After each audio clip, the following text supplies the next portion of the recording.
Ngai Kombo Nangai Ndeko Olivier Nazali, vice-président national de la Ligue des Jeunes, parti de l'unité nationale.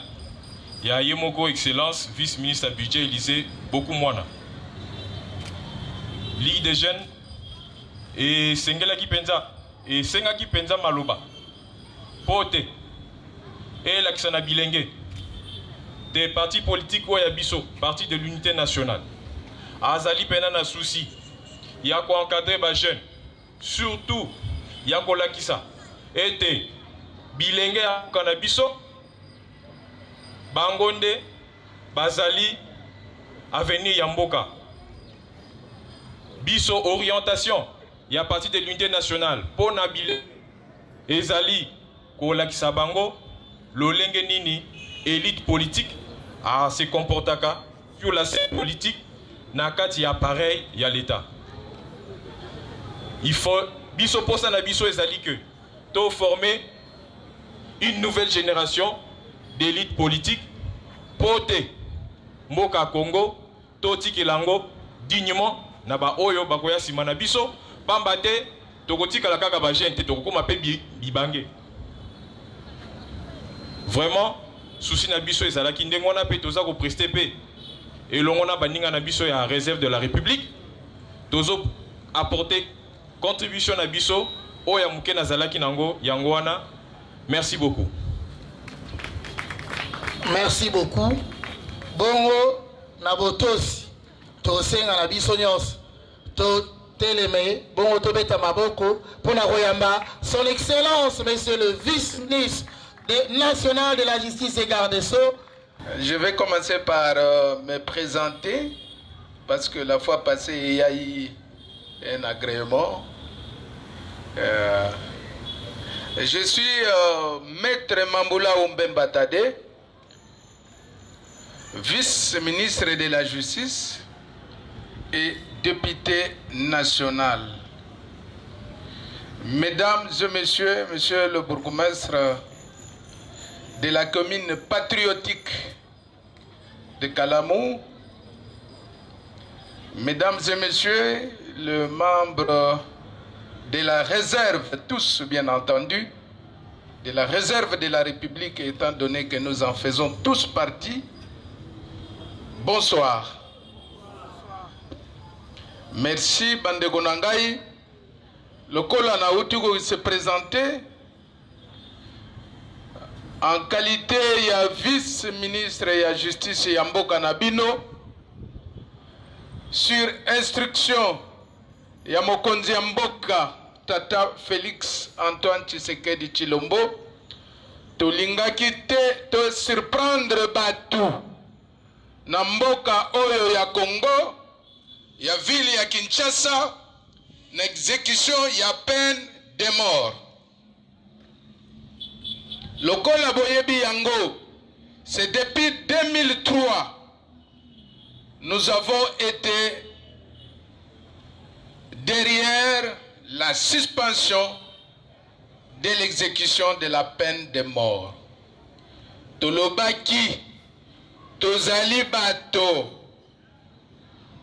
malgré que Namboka Nabiso peine de mort bazali ko prononcer yango, mais ezalaki exécuté te. L'exécution de la peine de mort ezalaki te.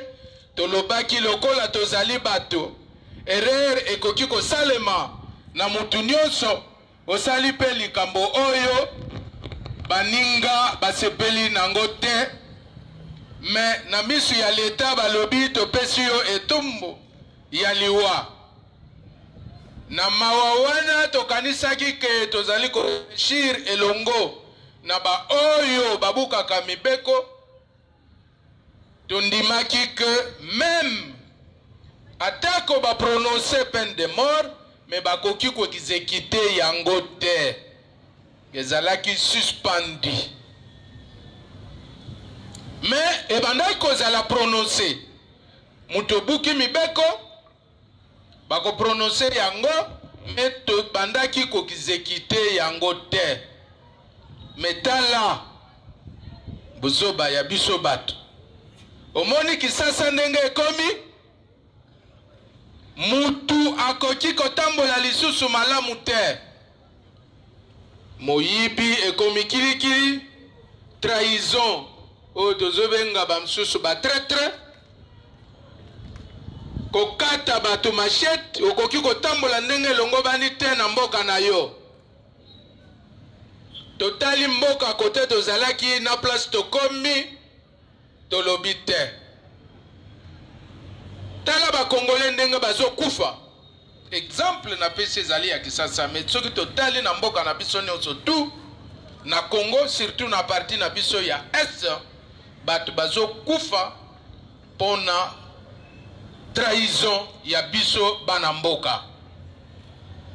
Kozanga koyoka baye bakosi yo balobi izwa oyo kende koboma ye biso tokotia yo place na ye. Oyo kendo sala ye mabe okokoma lokola ye. Yo zo souffrir mboka za ya bino nyonso ale yo sala boye po yo pozali na droit. Me mboka nyonso ezalaga na mibeko. Mboka nyonso ezali na mibeko. Bakonzi oyo bino bozo tient en place bazali na pouvoir ya ko décider sur vos destins. Le destin de tout un chacun appartient à vos autorités. Ba oyo bino botiaki na place bolobi totie bino liboso bokamba biso yango bakonzi elongo na tata mokonzi ya Yambo, le président de la République a beti loboko na mesa alobi trop c'est trop. Pona nini kaka Congo, pona nini kaka Congolais oyo bakoki koboma lokola nyama. Na mboka oyo toyebaki te ndenge nini bakokata mutu na machette. Na mboka oyo okoki kotambola les quatre coins de la République ezalaki okomona te place mutu balakisi mutu munduki bazoboma ye lokola nyama. Alobi c'est fini, trop c'est trop. Lokola bazoboma ba Congolais soki obomie na munduki biso pe toko décider toko boma yo na munduki. Soki okati ye mbeli biso pe toko décider toko kata yo pe mbeli. Voilà la motivation oyo esalaki pasi na motema ya tata mokonzi ya mboka elongo na ba oyo nyonso bopesa ye asalaka na bango, dont j'en fais partie. Nous nous sommes décidés au conseil de ministres. Nous nous sommes décidés, nous avons dit on en a marre. Le Congo c'est au Congolais. Pona nini soki babomi Congolais bobeti maboko. Soki biso to lobi oya bomi Congolais biso peto bomaye lokola ye abomi ye bolobi ezali droit de l'homme. Bolobi te bo simbate pona nini. Nde tolobaki il faut tolongola oyo babengi suspension ya exécution ya peine de mort. Tolongolaki yango na conseil des ministres au grand jour et nous sommes déterminés. Bapesi na conseil des ministres bapesi biso instruction.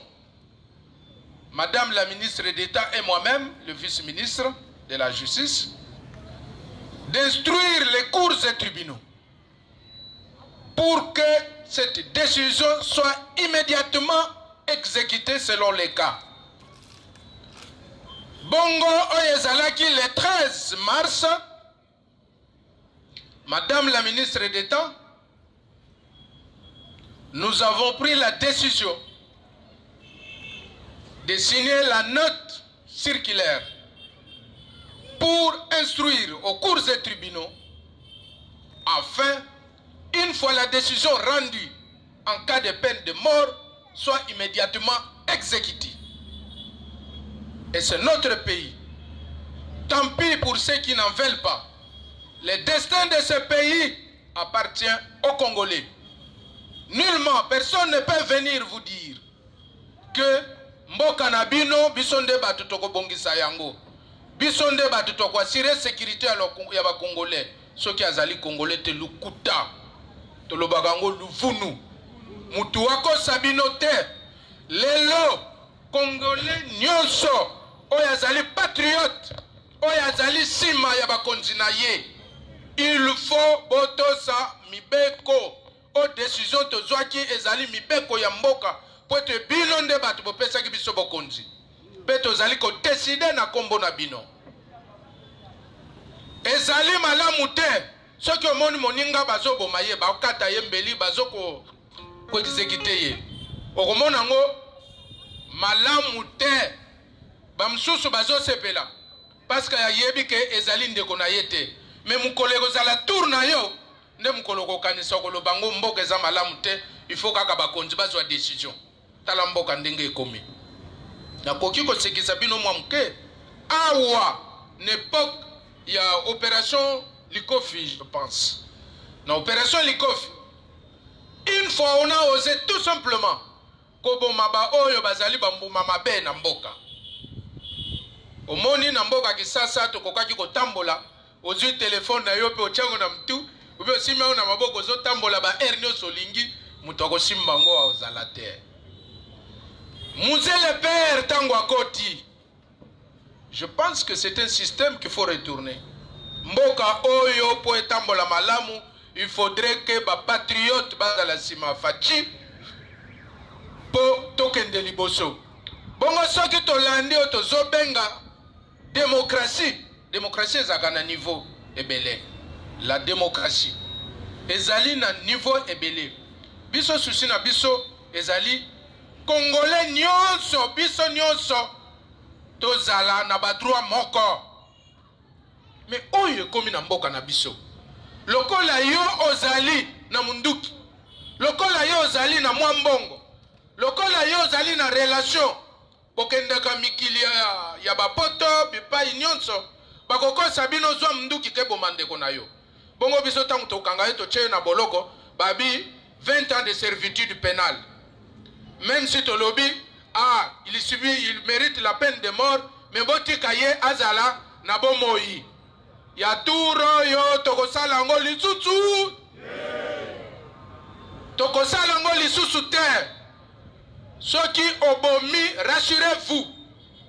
L'instruction est déjà. Vous avez de la chance, de la grâce, parce que nous sommes décidés de sensibiliser Yango.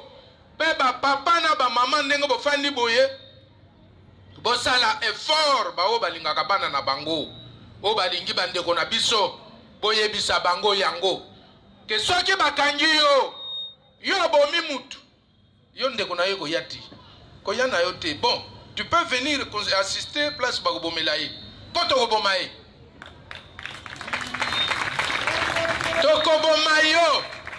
tokoboma yo soki obomi moninga tokoboma yo soko bomaki na mbeli tokoboma yo na mbeli obomi na munduki tokoboma yo na munduki. Nous sommes déterminés tozoko sate tozosala masano te tozui mokano ezozala exécuté l'instruction eza déjà donné boyebisa bandeko nyonso le temps est déjà révolu tokoyoka lisusu te mateya ya kote bino bokenda okozwa minduki boya kobomaka biso tokoyoka te tokoyoka te parce que mboka eza ya biso bato esengeli toyeba tozomema peuple oyo wapi yo kolongola bakulu na mboka na ote oya kotsa awa po chaque jour biso tolalaka te tobundaka toujours baburkumesa bazotambola butu parce que yo oza na bentere na yo awa otamusaka bato oyo bamelaka babloko makasi po batroublaka baordre ya baninga ya turo yo boza na place te soki boyokanaka na bato wana boyebisa bango abue esili bapapa na bamama bandeko bamembre oyo ya jeunesse na biso réserve de la République nazali kosenga bino boza ba témoin. Vous allez vous rappeler un jour de cette soirée, de cette journée. Le vice-ministre l'avait dit c'était le grand jour. Sur le soleil, que mboka oyo soki obomi moninga, ba condamné na peine de mort, rassurez-vous to banda ko mema bino awa na public, peto pesi yo liwa lokola yo pesa ki moninga congolais. Bongo bande ko na yo ba sepela. Na yo lobi nga na bomaki ye, nga ba ko bomanga ite. Toko boma bino, rappelez-vous de stade de martyrs. Toko zonga nesika wana. Yo soki bomi toko boma yo. Soki trahir. Vous allez voir les exemples. C'est pour bientôt. Bokoyoka yango. Pe bokomona yango, bokoyoka kakate bokomona yango. Toko invite bande kuna bango nyoso tu baye. Boza bande kuna yel bofanda kuna. Yo mutobo obota yabi oui. Ah, odakisaki les aleli malam. Fanda kuna mama na papa. Allez, abomagi na nini? O na mbelidi. Tramotina ale zongo. Kende kuna yo nende kuna yale kata yekingo. Lokola ya abomagi mningale ye baba bomaye. Comme ça va faire une leçon. Na moka oyo tangu musée akoti. Oyibi bakati yo litoi. Na kanisi muyibi ezalaki lisusu te. Mais bandeko oyo bazo ko encourager bino soki ba moni yango. Ke kimia Congo, kimia ekoti na Kisasa, na kanisi balobaka lisusu te. Droit de l'homme yaka lisusu te. Bayaka ko féliciter biso te ke kimia ekoti na mboka. Awa lokola bayoki to longoli non exécution à peine de mort to benga moratoire to lever yango. Mokili nyonso yebi ko kanisa ezaka na Congo ne tozo banda ko boma bato. Biso tozo boma te, c'est la loi. La loi est dure, c'est la loi. Dura lex, c'est de lex. Okweyi na mibeko okweyi. Ezali mibeko ya mboka. Tozali parmi les rares ya bamboka. Oyo eza sous-développement. Oyo exécutaka ba peine de mort. Tozali quand même batu tozo raisonner. Batindika ki biso te tango to suspendaki yango. Biso moko. Mais bango na bamboka na bango eza développé, bazo sala yango. Bamboka ebele ya batu wana bazoloba botika bobomate bosala boite. Biso tozo bomate. Si vous avez tué, au fait, c'est ça la légitime défense. Lokola ya azaki makasi ya komi bundela te. Mais biso l'état et que mibeko ezali en place.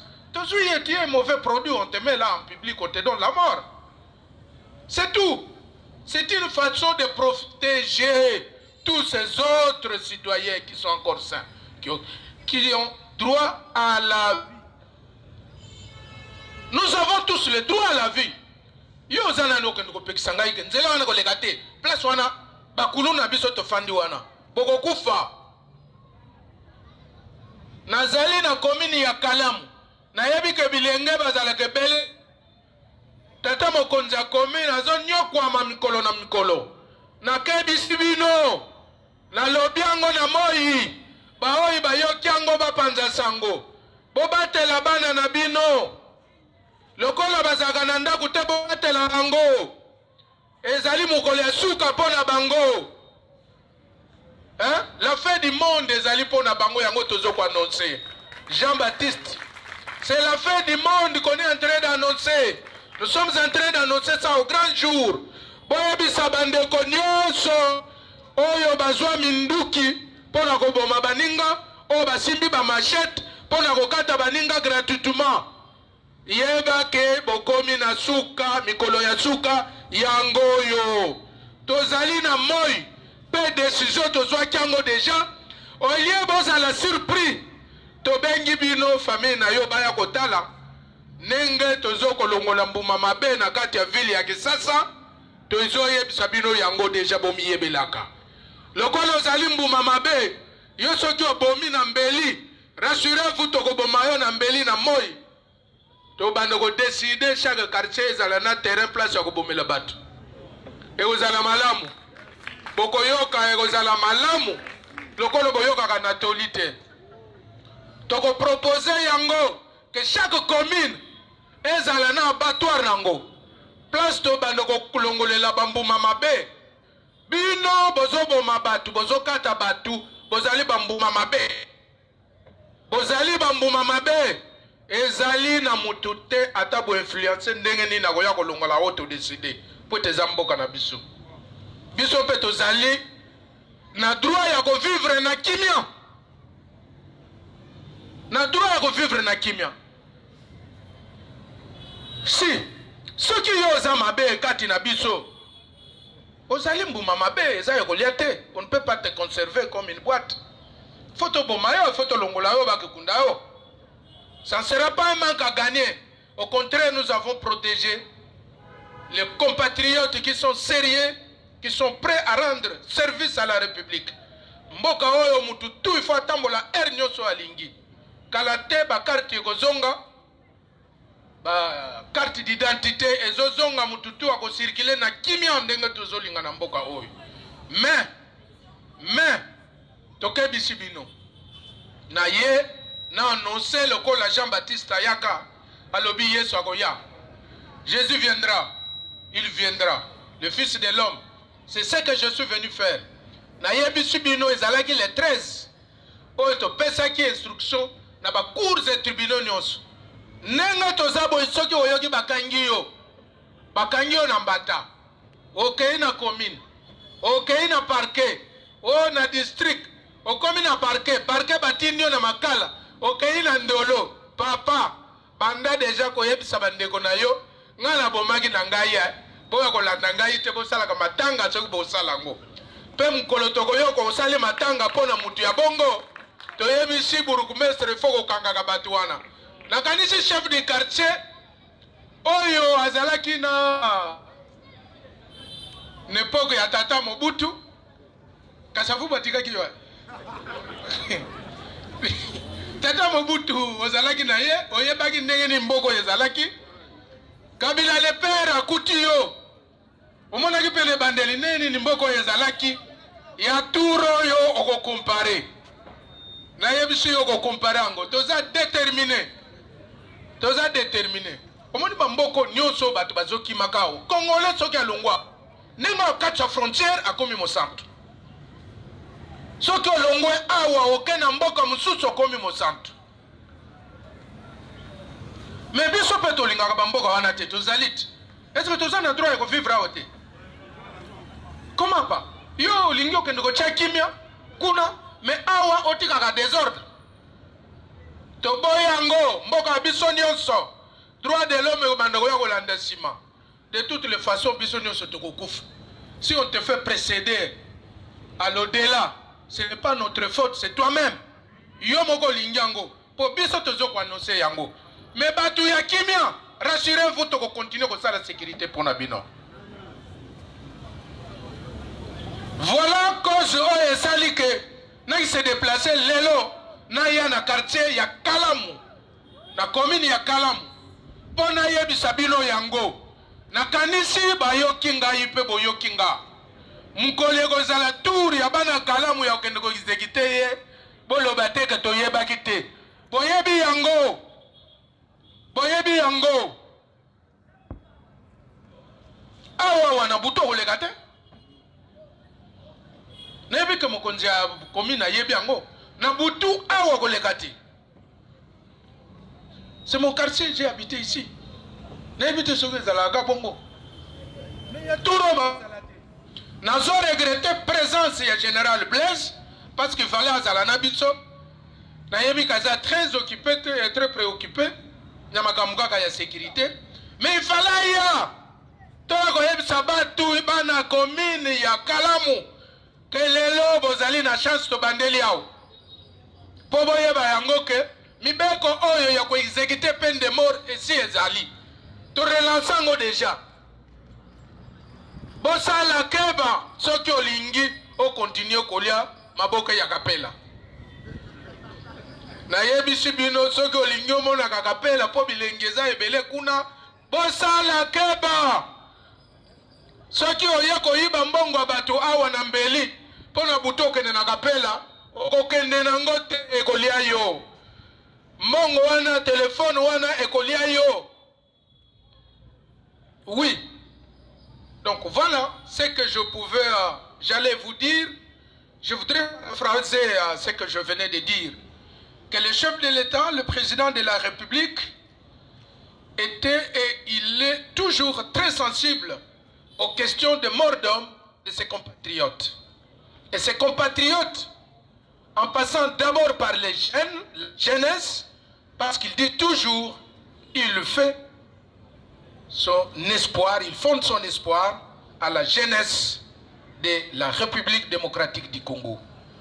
Et nous sommes également flattés que cette même jeunesse s'organise pour qu'elle soit au front de la sensibilisation de ses compatriotes, ses amis, et les acolytes, pour que la jeunesse soit réellement une force du futur, qu'elle soit l'avenir de ce pays.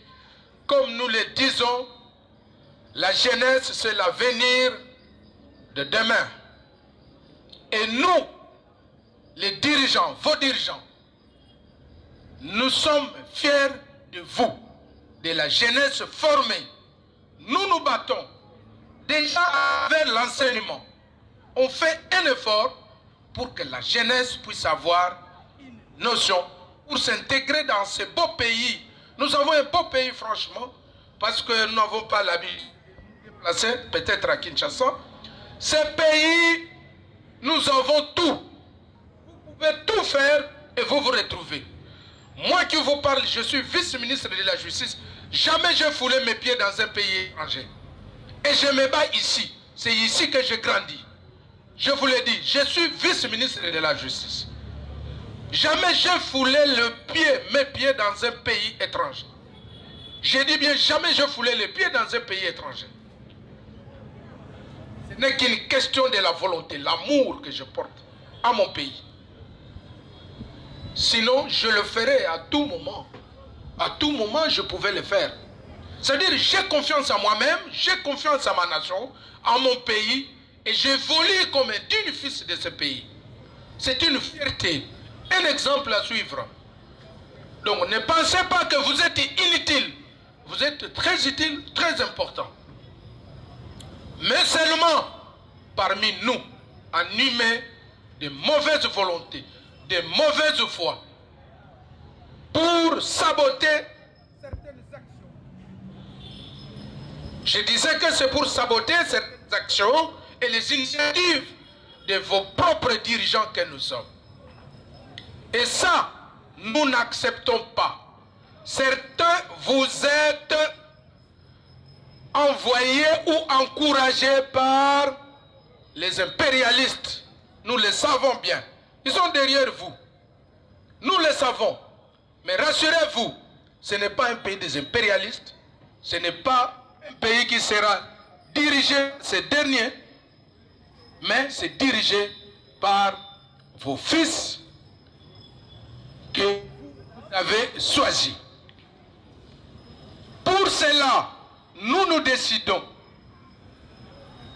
à votre place, pour que vous soyez bien sécurisés, de plein droit, en tant que Congolais, nous avons instauré l'exécution de la peine de mort. Avec force, nous allons le faire pourvu que les autres, nous autres, le paisible citoyen, vivent aisément dans leur propre terre. La terre de nos ancêtres tous, sans distinction de sexe. Voilà la mission que nous avons. Et vous, nos parents, vous, l'avenir de demain, vous ne pouvez devenir comme Tadé que lorsque vous respectez les lois de la République, lorsque vous marchez conformément à la volonté de ce que vous avez mis en place comme loi. Jamais. Ne prétendez pas de devenir grand si vous ne travaillez pas au préalable vous-même. Si vous ne vous préservez pas. Si vous vous livrez dans des activités contraires à la loi, vous allez nous rencontrer. Peu importe la beauté que Dieu le Père vous a donnée, nous allons réduire ça à une simple expression. Et vous serez partis.